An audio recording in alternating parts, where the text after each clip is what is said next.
Alright, y'all. What we are going to be talking about for about the next 6 weeks is evolution.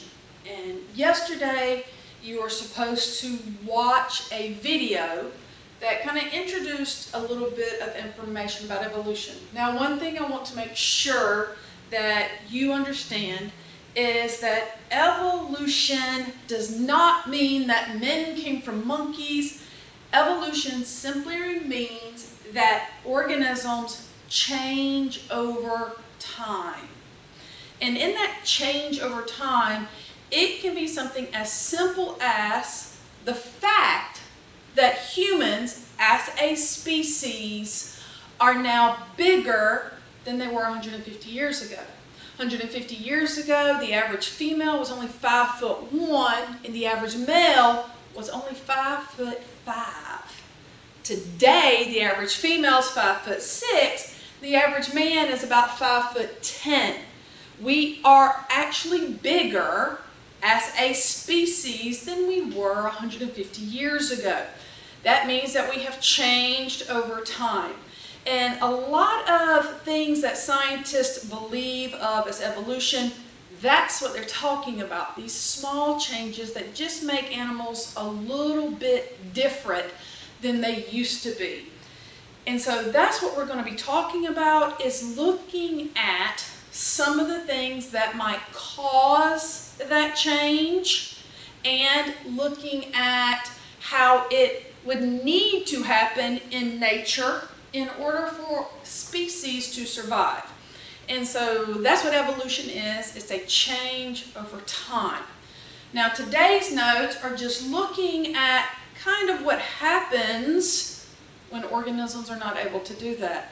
So we're just comparing extinction, which is animals totally disappearing, to being endangered, which means they might disappear. So losing species.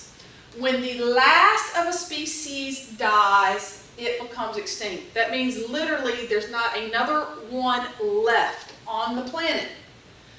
Now, since 1980, more than 40, and y'all, this is an old statistic, it's probably a lot more than that now, but more than 40 plant and animal species have become extinct just in the United States.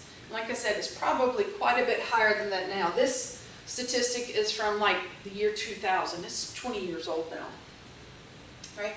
Some examples of organisms that have become extinct in North America since Europeans came to the North American continent would be things like the passenger pigeon.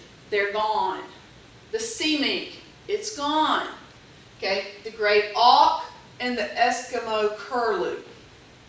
Now, one thing about these organisms is all 4 of these organisms were pushed to extinction by humans. Okay?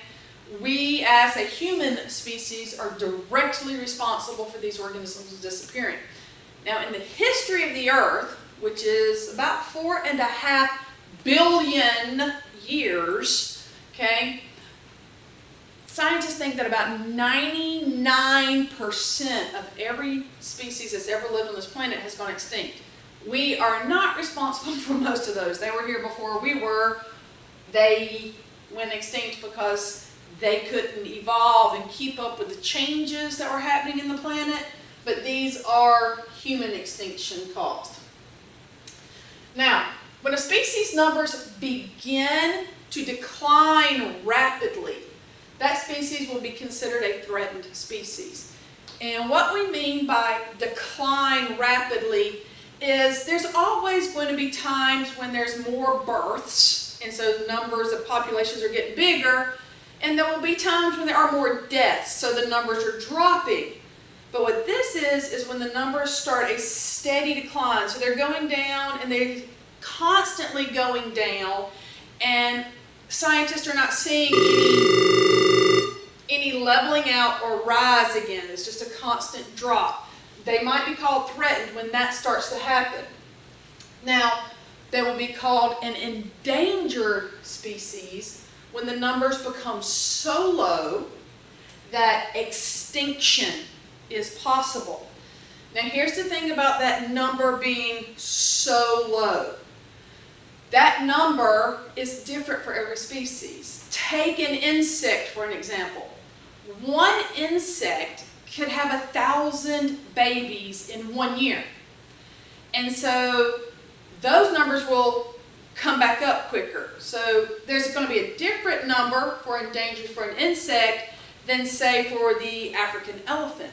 An African elephant only has one baby maybe every 3 to 5 years. So it takes a long time for their population to recover versus like an insect. So this number of when an organism is considered endangered is going to be different from species to species. Just depends on what the species is and how quickly it would be able to recover if it could. Now, this is just an example. It's a picture with a lot of different endangered species. Some of them are not endangered anymore. Here in the United States, we protected the American bald eagle, and with our protection, the numbers recovered. It is no longer an endangered species. Things like the pangolin is one of the most illegally hunted and traded animals on the planet. And it is critically endangered because people steal it out of the wild and they sell it as pets or for the meat market and things like that. But the other thing I really want you to take from this slide is that we normally think of endangered animals as cute, fuzzy things we want to save, but any species can be endangered. Over here we have a type of flower. This is a pitcher plant. It grows in Georgia. This is a type of dragonfly.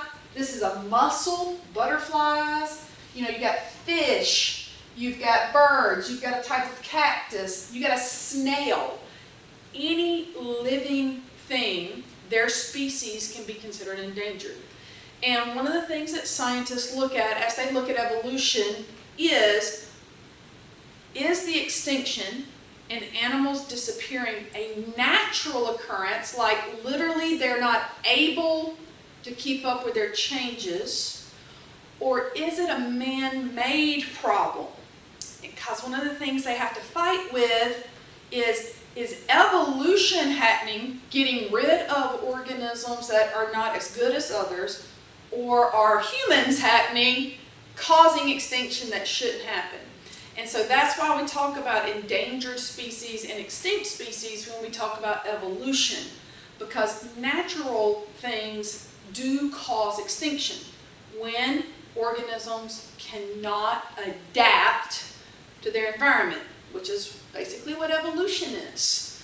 And so that's why we're talking about endangered and extinct in our evolution unit. Hope y'all have a good day.